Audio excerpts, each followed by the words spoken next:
Hey folks, Aaron from Beansprout here. I have a cool instrument to show you today. This is a prototype for me. It's an 8-string concert size instrument, often called a Taropatch. And the body is all Myrtle. It's got a Porterford cedar and walnut neck and pistachio everything else. So the first marketed instrument called a Taropatch was actually a Martin. That's their concert size body with 8 strings.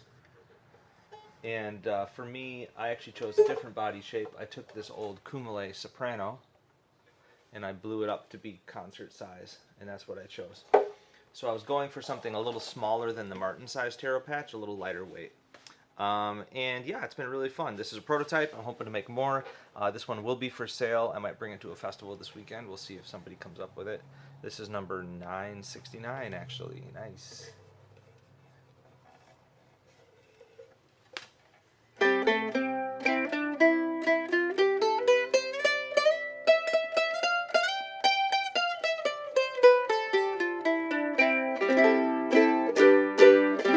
And I like to string them up with the 4th course being octaves, so high and a low G, and the rest are just unison C, E, and A. So yeah, stay tuned for me to make some more of these, and also to talk more about the history of the Taropatch in general, including this Martin, which has got a cool story behind it. And also looking into, so before Martin called the 8-string a Taropatch, they did have instruments in Hawaii that people called the Taropatch or the Taropatch fiddle. That was really a nickname for the rajau, which was the 5-string instrument that came along from Madeira. So I'm kind of curious how that became this.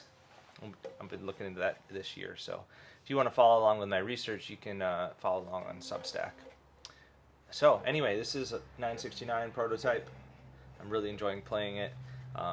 Maybe one of you will take it home. Thanks.